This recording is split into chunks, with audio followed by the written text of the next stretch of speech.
तो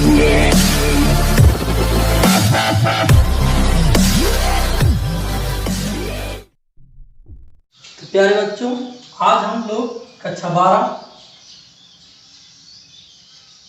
आव्यूह टॉपिक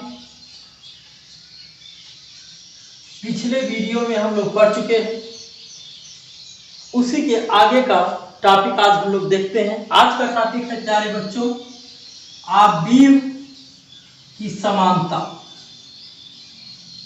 आव्यूह की समानता यानी कि इक्वलिटी ऑफ टू मैट्रिक्स, यानी कि आज हम पढ़ेंगे कि दो आव्यूह समान कब होते हैं। देखिए प्यारे बच्चों, दो आव्यूह तभी समान होते हैं जब उनका क्रम यानी कि जिसको हम लोग ऑर्डर कहते हैं। पहला बात है कि उनका क्या समान होना चाहिए, उन आव्यूहों का जो है ऑर्डर क्या होना चाहिए, समान होना चाहिए। दूसरी बात क्या है कि उसके जो संगत अवयव हैं, संगत अवयव वो क्या होने चाहिए, समान होने चाहिए। संगत अवयव का मतलब क्रॉसपॉन्डिंग एलिमेंट क्या होने चाहिए, इक्वल होने चाहिए। तब हमारे पास मान लीजिए दो मैट्रिक्स है, एक मैट्रिक्स ए है जिसका ऑर्डर मान लीजिए बच्चों m क्रॉस n है, और दूसरा मैट्रिक्स बी है जिसका ऑर्डर मान लीजिए प्यारे बच्चों r क्रॉस s है। तो ये दोनों मैट्रिक्स जो है समान कहे जाएंगे कब, आपको बताया गया पहले पॉइंट में कि उनका ऑर्डर क्या होना चाहिए, समान होना चाहिए। मतलब m इक्वल टू होना चाहिए r के और n जो है ये इक्वल टू होना चाहिए s के। प्यारे बच्चों, आपको बताया जा चुका है कि जो m यहाँ पर लिखा हुआ है ये रो को रिप्रेजेंट करता है, और जो यहाँ n लिखा गया है ये कॉलम को रिप्रेजेंट करता है। यानी कि कहने का मतलब है number of row equal to number of row, यानी कि नंबर ऑफ रो ए के इक्वल होना चाहिए नंबर ऑफ रो बी के, यानी कि ए के पंक्तियों की संख्या बी के पंक्तियों की संख्या के बराबर होना चाहिए, और ए के कॉलम की संख्या बी के कॉलम की संख्या के बराबर होना चाहिए। और उनका जो एलिमेंट हो, क्रॉसपॉन्डिंग एलिमेंट जो है वो क्या होना चाहिए, बराबर होना चाहिए। यानी कि ए आई जे इक्वल टू होना चाहिए B I J K for every I equal to 1 2 और 3 1 2 और जे भी 1 2। ठीक है, तो आई आपको क्या दिखाता है बेटा, आई आपको दिखाता है रो को और जे दिखाता है कॉलम को। आई किसको दिखाता है, रो को। तो रो आपका यहाँ पर m है और जे क्या है आपका n है, और आपको बताया कि m इक्वल होना चाहिए r के, ऑर्डर समान होना चाहिए, n इक्वल टू होना चाहिए s के, यानी कि सभी के सभी एलिमेंट उसके बराबर हों और उसका ऑर्डर अगर समान होगा तो वो दोनों मैट्रिक्स हमारे क्या कहे जाएंगे, समान कहे जाएंगे। फॉर एग्जांपल अगर a इक्वल टू लिखा गया है 1 2 3 4 और इसका ऑर्डर कितना है बेटा 2 क्रॉस 2 है, और एक मैट्रिक्स आपके पास b है जो 1 2 3 4 है, इसका भी ऑर्डर क्या है 2 क्रॉस 2 है। तो ये दोनों मैट्रिक्स a ये इक्वल टू होगा मैट्रिक्स बी के। क्यों होगा इक्वल, क्योंकि जो हमारी डिफिनेशन हमने आपको बताया कि उनके ऑर्डर समान होने चाहिए। तो हम क्या देख रहे हैं कि दोनों मैट्रिक्स के ऑर्डर क्या है, समान है, और इनके क्रॉसपॉन्डिंग एलिमेंट यानी कि संगत अवयव यानी कि a11 यानी पहले मैट्रिक्स का पहली रो और पहले कॉलम का पहला एलिमेंट, पहली रो और पहले कॉलम का पहला एलिमेंट क्या है, समान है। यानी यहाँ भी 1 है, यहाँ भी 1 है, यहाँ 2 है, यहाँ भी क्या है 2 है, यहाँ 3 है, यहाँ भी क्या है 3 है, 4 है, 4 है। तो आप क्या देख रहे हैं, क्रॉसपॉन्डिंग एलिमेंट इसके इक्वल है, इसलिए हमारा मैट्रिक्स ए और matrix B both are equal होंगे। अब देखिए बेटा, यानी अगर कहीं पर लिखा गया है a इक्वल टू 1 2 3 4 और इसका ऑर्डर है 2 क्रॉस 2 और एक जगह मैट्रिक्स लिखा है 1 1 2 3 4 लिखा गया है 2 क्रॉस 2।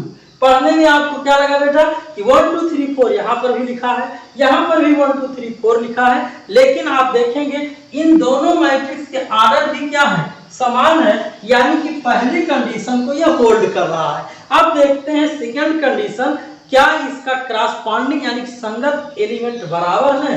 तो यहाँ पर देखेंगे A11 यानी कि फर्स्ट रो और फर्स्ट कॉलम का फर्स्ट एलिमेंट 1 है और यहाँ पर भी है, तो ये दोनों तो इक्वल है। लेकिन आप देखेंगे कि यहाँ का अवयव और यहाँ का अवयव यानी कि फर्स्ट रो और सेकंड कॉलम का जो ये एलिमेंट है ये 2 है और फर्स्ट रो और सेकंड कॉलम का ये एलिमेंट 3 है, 2 नॉट इक्वल टू 3, यानी कि हमारी डिफिनेशन को होल्ड नहीं कर रहा है, इसलिए matrix A not equal to B होगा। इन पूरी डिफिनेशन को समझने के बाद बेटा आप ये जान लीजिए प्यारे बच्चों कि दो मैट्रिक्स तभी समान कहे जाएंगे जब वो हूबहू समान होंगे। क्या होंगे?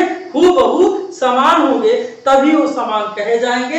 अगर उसमें थोड़ा सा भी अंतर है बेटा तो वो बराबर नहीं कहे जाएंगे। तो ये हमारा टॉपिक है इक्वालिटी ऑफ टू मैट्रिक्स। और इस पर डिपेंड क्वेश्चन जो है हर बार बोर्ड में पूछा जाता है, जिसको एक क्वेश्चन आप देख लीजिए। इस प्रकार का क्वेश्चन प्रॉब्लम कई बार पूछा जाता है, जैसे आ जाता है कि मैट्रिक्स 1 2 5 7 इक्वल टू करके आ जाएगा x प्लस x2 और 5y। सिंपल एक अंक में एक क्वेश्चन अगर मान लीजिए इसे पूछ लिया गया और आपसे कहता है find the value of x और y, यानी प्यारे बच्चों आपसे कहेगा x और y का मान निकालिए। तो यहाँ पर बच्चों बहुत बच्चे गलती करते हैं कि इसका प्रसार कर देते हैं, इसका प्रसार कर देते हैं, क्योंकि अभी तो आप मैट्रिक्स पढ़े हैं। जब आप मैट्रिक्स और डिटरमिनेंट दोनों पढ़ लेते हैं तो आप कंफ्यूजन में इसका प्रसार करके x का मान निकालते हैं, जो कि गलत हो जाता है। तो इसीलिए टॉपिक इंपॉर्टेंट है कि देखा जाए दोनों का आर्डर क्या है, समान है, और आपको दिया रहता है ऊपर ही ये दोनों मैट्रिक्स इक्वल है, क्योंकि यहाँ बीच में इक्वल का चिन्ह लगाया गया। तब आपके दिमाग में आना चाहिए कि हमने इक्वलिटी ऑफ टू मैट्रिक्स का एक टॉपिक पढ़ा है जो बताता है कि उसका आर्डर सेम होना चाहिए और क्रॉसपॉन्डिंग एलिमेंट सेम होना चाहिए।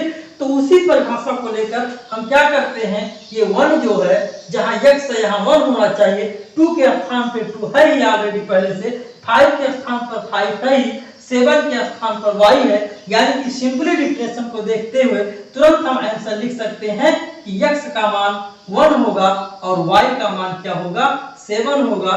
ये आपका एक सिंपल आंसर हो जाता है। तो ये है आपका topic equality of two matrix. अब हम आगे आपका नेक्स्ट टॉपिक पढ़ेंगे बेटा। नेक्स्ट टॉपिक हम लोग पढ़ेंगे, इसी अध्याय का नेक्स्ट टॉपिक पढ़ेंगे कि दो मैट्रिक्स को जोड़ा कैसे जाता है, यानी कि आव्यूहों का योग पढ़ेंगे हम लोग। आव्यूहों का योग यानी कि एडिशन ऑफ टू मैट्रिक्स, आव्यूहों का योग यानी एडिशन ऑफ टू मैट्रिक्स। अब हम यहाँ पर ये जानेंगे प्यारे बच्चों कि दो आव्यूह को जोड़ा कैसे जाता है।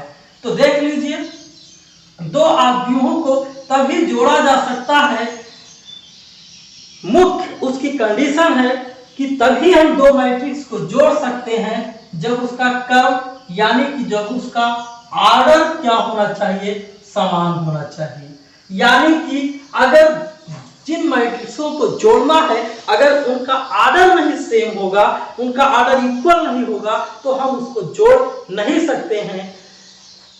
और जोड़ा कैसे जाता है? जोड़ा जाता है कि मैट्रिक्स का एडिशन वेरी सिंपल है छात्रों। क्या किया जाता है कि उसके क्रॉसपॉन्डिंग एलिमेंट को हम जोड़ देते हैं और उसी को जोड़ने के बाद जो हमको प्राप्त होता है योगफल, वही जो है दो मैट्रिक्सों का एडिशन कहलाता है।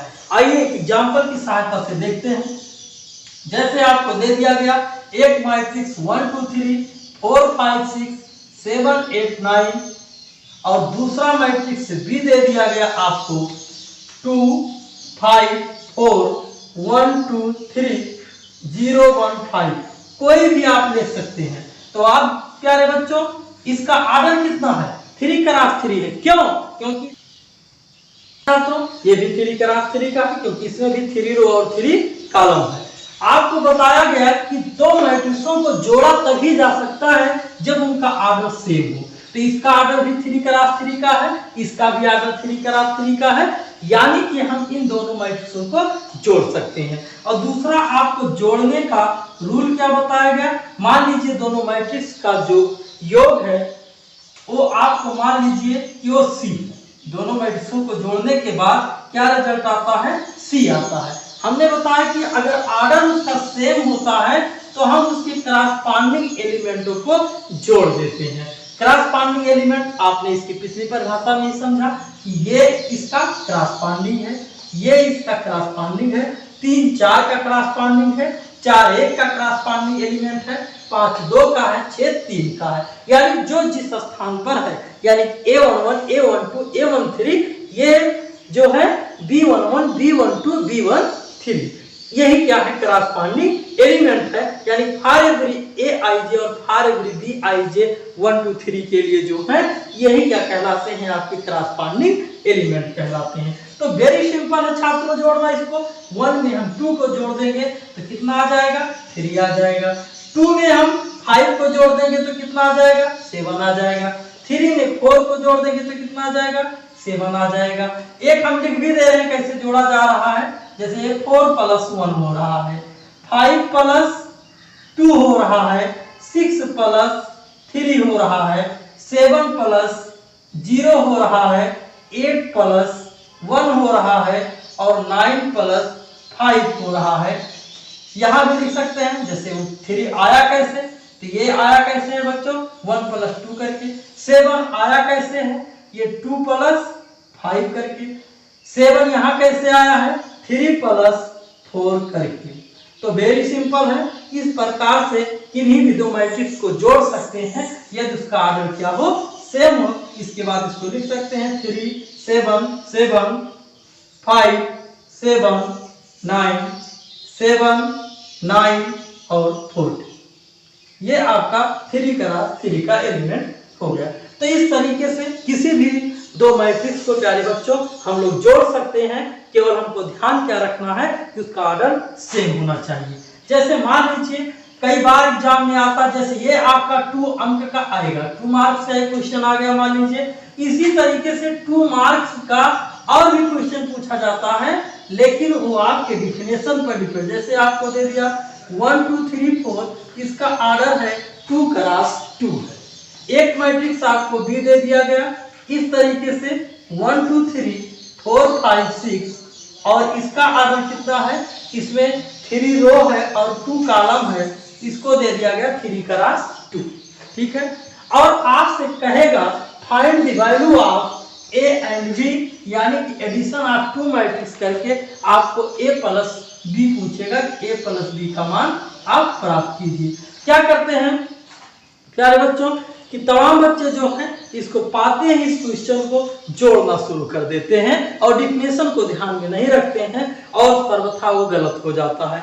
इसलिए जोड़ने से पहले आपको टॉपिक ध्यान देना है कि ये हमारा 2 मैट्रिक्स है, इसको हमको जोड़ने के लिए कहा गया है। तो सबसे पहले उसकी कंडीशन आपको बताई गई है कि उसका आर्डर क्या होना चाहिए, सेम होना चाहिए। तो तुरंत आप इसको देखेंगे 2 क्रॉस 2 है, 3 क्रॉस 2 है, यानी आर्डर सेम नहीं है। तो तुरंत आप लिखेंगे कि योग जो है वो संभव नहीं है। योग क्या है, संभव नहीं है, यानी अनडिफाइंड है, क्योंकि ये मैट्रिक्स की एडिशन की डिफिनेशन को होल्ड नहीं करता है। इसलिए ऐसी मैट्रिक्स को जोड़ा नहीं जा सकता है जिसका आर्डर समान ना हो। जिस प्रकार से जोड़ने का नियम है बेटा, उसी प्रकार से जो है इसको घटाया भी जाता है। जहां जहां पर इसमें प्लस लगा है वहीं वहीं पर माइनस लग जाता है। उसका भी रूल सेम है कि दो मैट्रिक्स को घटाया भी तभी जा सकता है कि जब उसका आर्डर क्या हो, सेम हो। अगर आर्डर सेम नहीं है तो घटाया भी नहीं जा सकता है, और घटाने का भी नियम वही है कि क्रॉसपोंडिंग एलिमेंट को ही घटाया जाता है। तो ये आज बच्चों आज आपका टॉपिक रहा equality of 2 matrix and addition and subtraction of 2 matrix. Next video में हम लोग टॉपिक डालेंगे प्रॉपर्टीज ऑफ मैट्रिक्स।